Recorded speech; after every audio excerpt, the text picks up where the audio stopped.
जय श्री कृष्ण। राधे राधे दोस्तों, स्वागत है आपका अपने चैनल पर। आज हम आपके लिए लेकर आए हैं एकादशी व्रत पारण के समय सुनी जाने वाली तुलसी जी की कथा। तो द्वादशी तिथि के दिन जब भी आप एकादशी व्रत का पारण करेंगे तो तुलसी जी की इस कथा को अवश्य सुने, तभी आपको एकादशी व्रत के पूर्ण फल की प्राप्ति होगी। तो प्रेम से बोलो तुलसी माता की जय हो। हमने आपके मुख से तुलसी के पत्र और पुष्प का शुभ महात्म्य सुना, जो भगवान विष्णु को बहुत ही प्रिय है। अब हम आपसे तुलसी की पुण्यमय कथा को सुनना चाहते हैं। व्यास जी बोले, ब्राह्मणों, पहले स्कंद पुराण में मैं जो कुछ बतला आया हूँ वही यहाँ भी कहता हूँ। शतानंद मुनि के शिष्य कठोर व्रत का पालन करने वाले थे। उन सब ने एक दिन अपने गुरु को प्रणाम करके परम पुण्य और हित की बात पूछी। शिष्यों ने कहा, नाथ, ब्रह्म देवताओं में श्रेष्ठ, आपने पूर्व काल में ब्रह्मा जी के मुख से तुलसी जी के जिस कथा का श्रवण किया था उसको अब हम सब सुनना चाहते हैं। शतानंद जी बोले, शिष्यगण, तुलसी जी का नाम उच्चारण करने पर ही असुरों का दर्प दलन करने वाले भगवान श्री विष्णु प्रसन्न हो जाते हैं। मनुष्य के पाप नष्ट हो जाते हैं, उन्हें अक्षय पुण्य की प्राप्ति होती है, जिसके दर्शन मात्र से करोड़ों गोदान का फल प्राप्त होता है। उस तुलसी का पूजन और वंदन लोग क्यों न करें। कलयुग के संसार में वे मनुष्य धन्य हैं जिनके घर में शालिग्राम शिला का पूजन संपन्न करने के लिए प्रतिदिन तुलसी जी का वृक्ष भूतल पर लहलहाता रहता है। जो कलयुग में भगवान श्री केशव की पूजा के लिए पृथ्वी पर तुलसी का वृक्ष लगाते हैं, उन पर यदि यमराज अपने किंकरों सहित रुष्ट भी हो जाए तो वह भी उनका क्या कर सकते हैं। तुलसी, तुम अमृत से उत्पन्न हुई हो और केशव को सदा ही प्रिय हो। कल्याणी, मैं भगवान की पूजा के लिए तुम्हारे पत्तों को चुनता हूँ। तुम मेरे लिए वरदायिनी बनो। तुम्हारे श्री अंगों से उत्पन्न होने वाले पत्रों और मंजरियों द्वारा मैं सदा ही जिस प्रकार श्री हरि का पूजन कर सकूं, ऐसा उपाय करो। पवित्र अग्नि तुलसी, तुम कलिमल का नाश करने वाली हो। जिस भाव के मंत्रों से जो तुलसी दलों को चुनकर उनसे भगवान वासुदेव की पूजा करता है, उसकी पूजा का करोड़ों गुना फल प्राप्त होता है। देवेश्वरी, बड़े बड़े देवता भी तुम्हारे प्रभाव का गायन करते हैं। मुनि, सिद्ध, गंधर्व, पाताल निवासी, साक्षात नागराज, शेष, संपूर्ण देवता भी तुम्हारे प्रभाव को नहीं जानते। केवल भगवान विष्णु ही तुम्हारी महिमा को पूर्ण रूप से जानते हैं। जिस समय क्षीर समुद्र मंथन का उद्योग प्रारंभ हुआ था, उस समय श्री विष्णु का आनंद अंश से तुम्हारा प्रादुर्भाव हुआ था। पूर्व काल में श्री हरि ने तुम्हें अपने मस्तक पर धारण किया था। देवी, उस समय श्री विष्णु के शीर का संपर्क पाकर तुम पवित्र हो गई। तुलसी, मैं तुम्हें प्रणाम करती हूँ। तुम्हारे श्री अंग से उत्पन्न पत्रों द्वारा जिस प्रकार श्री हरि का पूजन कर सकूं, ऐसी कृपा करो जिससे मैं निर्विघ्नता पूर्वक परम गति को प्राप्त हो सकूं। साक्षात श्री कृष्ण ने तुम्हें गोमती तट पर लगाया और बढ़ाया था। वृंदावन में भी विचरते समय उन्होंने संपूर्ण जगत और गोपियों के हित के लिए तुलसी का सेवन किया।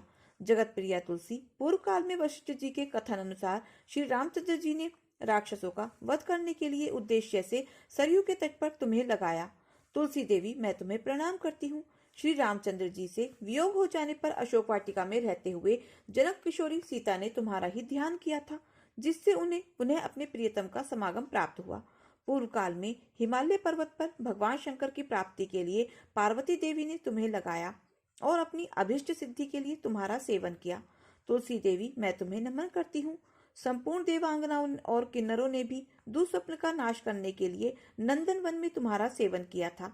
देवी, तुम्हें मेरा नमस्कार है। धर्म अरण्य में साक्षात पितरों ने तुलसी का सेवन किया। दंडक अरण्य में भगवान श्री रामचंद्र जी ने अपने ही साधन की इच्छा से परम पवित्र तुलसी का वृक्ष लगाया। लक्ष्मण और सीता ने भी बड़ी भक्ति के साथ उन्हें पूजा। जिस प्रकार शास्त्रों में श्री गंगा जी को त्रिभुवन व्यापिनी कहा गया है, उसी प्रकार तुलसी देवी भी संपूर्ण चराचर जगत में दृष्टिगोचर होती हैं। तुलसी का ग्रहण करके मनुष्य पापों से मुक्त हो जाता है। और तो और मुनीश्वरों, तुलसी के सेवन से भ्रम हत्या भी दूर हो जाती है। तुलसी के पत्ते से टपकता हुआ जल जो अपने सिर पर धारण करता है, उसे गंगा स्नान और 10 गोदान का फल प्राप्त होता है। देवी, मुझ पर प्रसन्न हो। देवेश्वरी हरिप्रिया, मुझ पर प्रसन्न हो। क्षीर सागर के मंथन से प्रकट हुई तुलसी देवी, मैं तुम्हें प्रणाम करती हूँ। द्वादशी की रात्रि में जागरण करके जो इस तुलसी माता की कथा को सुनता है, भगवान श्री विष्णु उसके 32 अपराध क्षमा कर देते हैं। बाल्यावस्था, कौमार अवस्था, जवानी और बुढ़ापे में जो पाप किए जाते हैं, वे सब तुलसी तत्व के पाठ से नष्ट हो जाते हैं। तुलसी के स्त्रोत से संतुष्ट होकर भगवान सुख और अभयदान प्रदान करते हैं। जिस घर में तुलसी जी की इस कथा को सुना जाता है, पढ़ा जाता है, उसका कभी भी अशुभ नहीं होता, उसका सब मंगल ही होता है, किंचित भी अमंगल नहीं होता। उसके लिए सदा सुकाल बना रहता है। वह घर अपार धन धान्य से भरपूर रहता है। तुलसी जी की इस कथा को सुनने मात्र से मनुष्य के हृदय में भगवान विष्णु के प्रति अविचल भक्ति होती है। उसका वैष्णवों से कभी वियोग नहीं होता।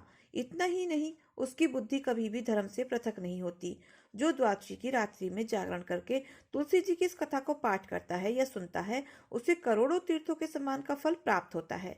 तो प्रेम से बोलो विष्णु भगवान की जय हो, तुलसी माता की जय हो। जय श्री कृष्णा। राधे राधे। ऋषि दुर्वासा जो दूर्वा खाकर रहते थे, और दुर्वासा जी वह हैं जो किसी को भी श्राप दे देते थे। बड़े ही गुस्सैल साधु हैं। एक बार उन्होंने एक भक्त की भक्ति से पंगा ले लिया। भागवत जी की कथा में है, एक भक्त थे जिनका नाम था अम्बरीश। अम्बरीश जो विष्णु जी के भक्त थे, वह बेचारे इतने बड़े भक्त थे कि अपने हाथ से गेहूं पीसते थे, चक्की से रोटी बनाते थे, अपने हाथ से भगवान को भोग लगाते थे, और भगवान के पूजा के बर्तन अपने हाथों से ही साफ करते थे। भगवान के वस्त्र अपने हाथ से बनाते थे। भगवान की माला भी अपने हाथ से ही बनाते थे।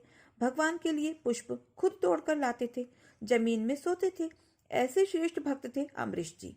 और वह एकादशी बहुत करते थे। एकादशी के दिन निराहार रहते थे, कोई जलपान नहीं करते थे। द्वादशी के दिन ब्राह्मणों को भोग लगाकर, ब्राह्मणों को भोजन कराकर और फिर वह पाते थे। उनकी एकादशी में बड़ी ही निष्ठा थी। फिर एक दिन एक घटना घट गई। दुर्वासा जी आ गए, और वो भी कब आए? द्वादशी के दिन। और द्वादशी का नियम होता है, एकादशी का नियम के अनुसार द्वादशी को ही पारण कर लेना चाहिए। पारण का मतलब कुछ खा लेना चाहिए, तब ही व्रत पूरा होता है। जब भी एकादशी आया करे तो जगन्नाथ जी के चावल के प्रसाद से द्वादशी को व्रत किया करिए। एकादशी को चावल नहीं खाना चाहिए, पर द्वादशी को चावल जरूर खाना चाहिए। और कौन सा चावल? इस धरती में सबसे श्रेष्ठ चावल क्या हो सकता है? जगन्नाथ जी का भात सबसे उत्तम। जगन्नाथ जी के भात को जगत पसारे हाथ। भगवान जगन्नाथ जी का प्रसाद सबके घर में होना चाहिए। जगन्नाथ जी से ढेर सारा प्रसाद ले आए और चावल को धूप में फिर से सुखा लेते हैं। दुर्वासा जी द्वादशी के दिन आए। उस समय अम्बरीश ब्राह्मणों को भोजन करा रहे थे और त्रयोदशी लगने वाली थी, मतलब तिथि बदलने वाली थी। अब तिथि बदलने से पहले आपको पारण करना पड़ता है। जब दुर्वासा जी आए तो अम्बरीश जी ने कहा, महाराज आप भी पधारो। दुर्वासा जी बोले, मैं नहा धोकर आता हूँ। तो उन्हें नहाने में जरा सी देर हो गई और अम्बरीश जी की तिथि निकली जा रही थी। अब तो अगर घर में साधु भूखा हो तो कुछ खा तो सकते नहीं, तो उन्होंने भगवान का चरण अमृत पीकर अपने व्रत को पारण कर लिया। जब वह चरण अमृत पी रहे थे कि सामने से दुर्वासा जी आ गए। अब दुर्वासा जी बड़े गुस्से में आ गए कि मुझे खिलाए बिना तुमने खा लिया। जानता नहीं है कि मैं कौन हूँ। तू बड़ा भक्त बन रहा है, मैं आज तुझे दंडित करूंगा। तूने एक साधु का अपमान किया है। तू जानता नहीं मैं कौन हूँ। तूने मुझे खिलाए बिना खा लिया। और दुर्वासा जी से सारा जग डरता है कि वह बहुत खतरनाक ऋषि हैं। अम्बरीश जी तो हाथ जोड़कर खड़े हैं। महाराज, यदि अपराध हुआ है तो मुझे दंड दीजिए। और अम्बरीश जी ऐसे भक्त थे कि जब वह अपने हाथ से गेहूं पीसा करते थे तो बगल में भगवान बैठकर अपने पीताम्बर से उनको हवा किया करते थे। ऐसे भगवान स्वयं उनके प्रेम में बिक चुके थे। जब जब अम्बरीश भगवान जी की सेवा करते तो भगवान स्वयं उनकी सेवा करते थे। अम्बरीश उनकी सेवा करते और भगवान उनकी सेवा करते थे। अब भगवान ने अपना सुदर्शन नियुक्त कर दिया था। सुदर्शन नियुक्त कर दिया कि तुम पर कोई संकट आएगा तो मेरा सुदर्शन तैयार रहेगा। अब दुर्वासा जी को गुस्सा आया कि तुमने मुझे खिलाए बिना खा लिया। तब दुर्वासा जी ने अपना एक बाल उखाड़ा और पटक दिया, और जब पटका तो उस बाल को पटकने से एक राक्षसी पैदा हो गई। उस राक्षसी ने अम्बरीश को नुकसान पहुंचाने के लिए वह खाने के लिए दौड़ी, और जैसे ही दौड़ी तो भगवान का सुदर्शन चक्र नियुक्त था। उसने जाकर राक्षसी को वश में कर दिया। और सुदर्शन साक्षात भगवान है। इसलिए भागवत जी में कहा गया है कि सबसे आगे क्या रखा है, यह सुदर्शन। इसीलिए कहते हैं कि अपने घर के द्वार के ऊपर भगवान सुदर्शन को लगाइए। यह सुदर्शन भक्तों के परम रक्षक हैं। भक्तों को जो नुकसान पहुंचाता है, सुदर्शन चक्र एक्टिव हो जाते हैं। जैसे जब अम्बरीश को नुकसान पहुंचाना चाहा तो सुदर्शन भगवान एक्टिव हो गए और दुर्वासा जी को मारने के लिए सुदर्शन भगवान दौड़ पड़े कि आपको छोड़ूंगा नहीं, ये मेरे भक्तों को नुकसान पहुंचा रहा है। अब तो दुर्वासा जी भागे और कहने लगे कि ब्रह्मा जी बचाओ, ब्रह्मा जी बचाओ। ब्रह्मा जी ने देखा कि कौन आया है। दुर्वासा, क्या हुआ, बोलिए। दुर्वासा जी बोले, सुदर्शन चक्र पीछे लगा है। ब्रह्मा जी बोले, निकलो मेरे घर से, तुम्हारा यहाँ ठिकाना नहीं है। फिर सुदर्शन से बचने के लिए शंकर जी के पास गए। हे प्रभु बचाओ, हे प्रभु बचाओ। शंकर जी बोले, बाहर जाओ, अभी कोई गुंजाइश नहीं है। जिनका चक्र है उनके पास जाओ। अब वह गए भगवान नारायण के पास। प्रभु, हे प्रभु, क्षमा क्षमा। तब भगवान बोले, क्या हुआ महाराज। तब दुर्वासा जी बोले, हम तो आपके भक्त हैं, पता नहीं क्या अपराध हुआ है, यह सुदर्शन हमें मारने जा रहा है, गर्दन काट देगा। भगवान बोले, आपने किसका अपराध किया है। सुदर्शन जी बोले, प्रभु, इसने जो आपके आशिक्त भक्त है अम्बरीश, उन्हें नुकसान पहुंचाना चाहा है, मैं इनको छोड़ूंगा नहीं।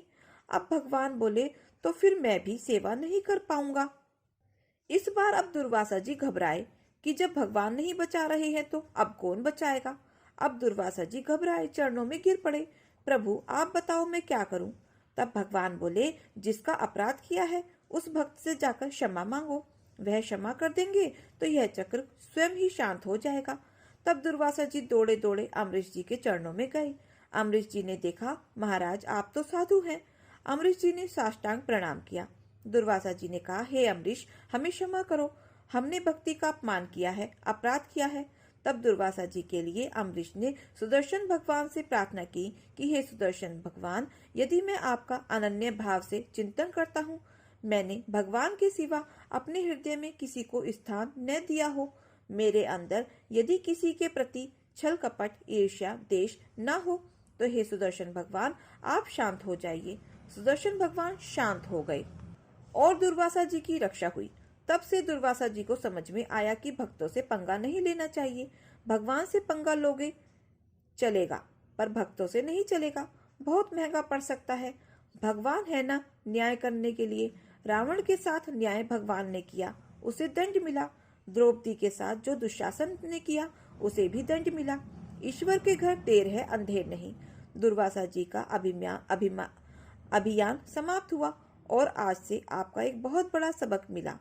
इस कथा से जुड़ी एक और कथा है जो हमें एक सच्ची सीख देती है। एक पति पत्नी जा रहे थे तो एक साधु पीछे से आया।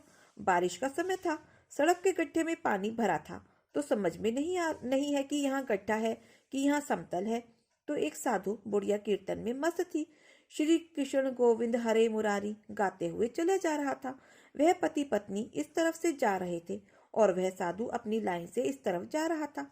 सड़क में तो साधु बुढ़िया नाचता हुई जा रहा था। तो साधु जब उचक कर जब गिरा तो उसके पांव गड्ढे में चले गए। गड्ढे में गए तो पानी भरा था और जब पानी में गए तो पानी की कुछ बूंदें उसकी ओर जाकर गिर गई। पति पत्नी जो जा रहे थे तो उस पति ने सफेद कलर की शर्ट पहनी रखी थी। पानी की कुछ बूंद जब गिरी तो वह आदमी बड़ा गुस्सा हुआ। अरे बाबा, पागल हो गया है क्या, देखकर नहीं चल सकता। वह आदमी आया और बाबा जी के गाल में जोर से एक थप्पड़ मारा और कहने लगा, कपड़े गंदे कर दिए, अंधा है क्या। जबकि वह साधु तो अपनी मस्ती में ही था, उसे कुछ नहीं पता था। उसने थप्पड़ भी मार दिया तो उसे कोई प्रतिकार नहीं किया, कोई जवाब ही नहीं दिया। उसको लगा, विधाता आज यही सब मिला है खाने को, तो चलो यही खाकर भजन करेंगे। कभी आप बढ़िया मालपुआ खिलाते हो तो कभी आप चना खिलाते हो, कभी गुलाब जामुन खिलाते हो तो कभी रबड़ी। आज थप्पड़ मिला तो ये भी खा लेंगे। भगवान का भक्त भगवान की मस्ती में मस्त रहता है। जैसे राखे राम जी रहना चाहिए और सीताराम सीताराम कहना चाहिए। भगवान तेरे फूलों से भी प्यारा थप्पड़ दे रहा है, हमें खुश है, हमें शिकायत नहीं करनी चाहिए। तुमने थप्पड़ पड़वा दिया, कोई बात नहीं। आप लोग भी जरा भी आपके प्रतिकूल मिल जाए तो आप रोने लग जाते हैं। भगवान तुमने ऐसा क्यों किया, जो दे रहे हो वो हमारे भगवान की इच्छा है। आज हम भूखे रहेंगे, यह भगवान की इच्छा है। आज खाना दे रहे हो तो खाओ, आज ये पहना रहे हो तो यह पहनो, ये सब भगवान की इच्छा है। हमारे संत जी बेचारे कुछ नहीं बोले, लेकिन भगवान तो भगवान है। भगवान गुस्सा हो गए, किसने मेरे भक्त को एक थप्पड़ मार दिया। अब वह जैसे ही घर गया, पति पत्नी घर गए और वह आदमी जैसे घर गया और अपनी सीढ़ी ऊपर चढ़ने लगा, सीढ़ी चढ़ते समय उसका पांव फिसला और ऊपर से नीचे के बल गिरा। तुरंत उसकी मृत्यु हो गई। अब जब मृत्यु हुई तो अचानक किसी की मृत्यु हो जाए तो व्यक्ति तो दंग रह ही जाता है। सारे गांव के लोग आ गए। उसकी पत्नी तो खूब रोई। तभी वह साधु घूमता घूमता उसी के घर के सामने से गुजरा तो उसने देखा कि अच्छा, साधु को तो यह पता ही नहीं था कि यह उसी का घर है जिसने मुझे थप्पड़ मारा था। तो साधु ने देखा कि आज यहाँ तो बहुत भीड़ लगी हुई है। साधु को लगा क्या कोई भंडारा है। उसने कहा क्या कुछ खाने को मिलेगा। लोगों ने कहा कोई मर गया है, चलो यहाँ से। बाबा जी तुरंत दूर जाकर बैठ गए। उसकी पत्नी रो रही थी तो इस दृश्य को किसी ने देखा था तो वह समझ गया कि साधु को इसने मारा है, इसलिए वह मर गया है। तो उसने उसकी पत्नी को जाकर बोला, सुनो जी, जिस साधु को तुम्हारे पति ने थप्पड़ मारा था शायद भगवान रुष्ट हो गए। वही साधु बाहर बैठे हैं, तुम जाओ साधु के पांव पकड़ लो, वो बाहर बैठा है। वह पत्नी दौड़ी दौड़ी गई और साधु जी के चरणों में गिर पड़ी। महाराज क्षमा करो, मेरे पति से अपराध हो गया है, क्षमा करो। साधु बोला, देवी आप कौन हो और कौन सा अपराध? आपको थप्पड़ मारा था ना अभी थोड़ी देर पहले गाल में, यह वही है मेरे पति जिनकी मृत्यु हो गई है।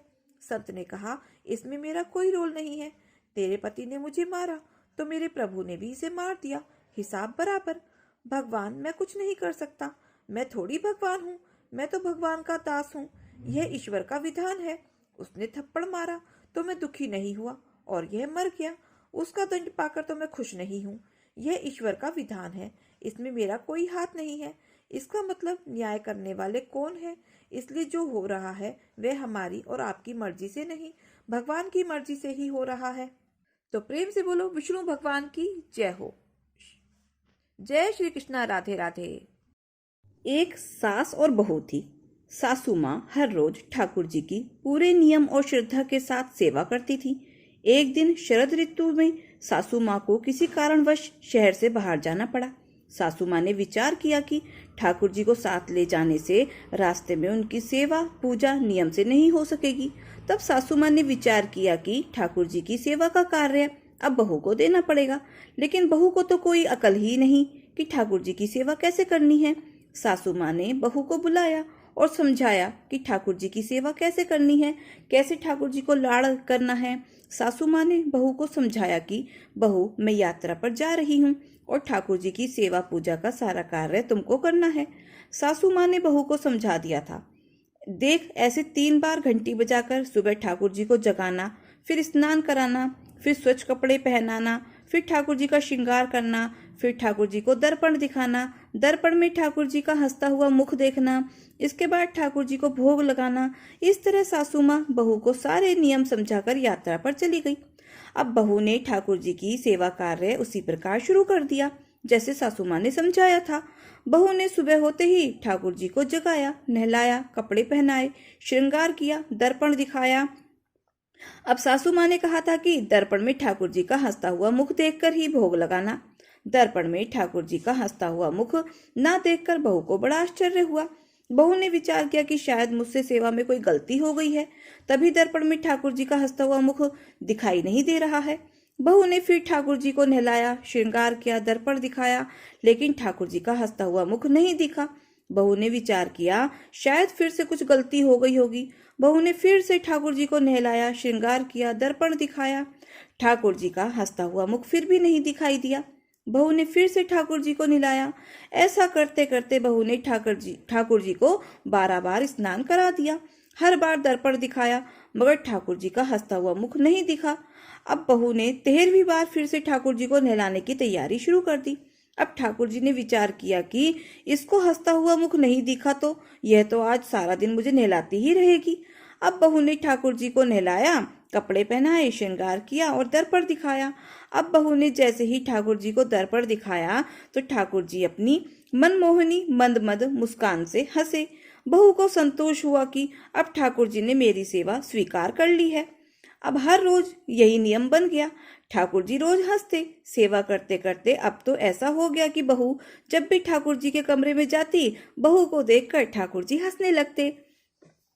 कुछ समय बाद सासू माँ वापस आ गई। सासू माँ ने ठाकुर जी से कहा कि प्रभु क्षमा करना, अगर बहू ने आपकी सेवा में कोई कमी कर दी हो, कोई कमी रह गई हो तो कोई बात नहीं, अब मैं आ गई हूँ, आपकी सेवा पूजा बड़े ध्यान से करूंगी। तब सासू माँ ने देखा कि ठाकुर जी हंसे और बोले कि मैया, आपकी सेवा भाव में कोई कमी नहीं है, आप बहुत सुंदर सेवा करती हैं, लेकिन मैया, दर्पण दिखाने की सेवा तो आपकी बहू से ही करवानी है, इसी बहाने मैं हंस तो लेता हूँ। तो दोस्तों, कैसी लगी आपको ये कथा ठाकुर जी की? प्रेम से बोलो जय श्री कृष्णा, राधे राधे।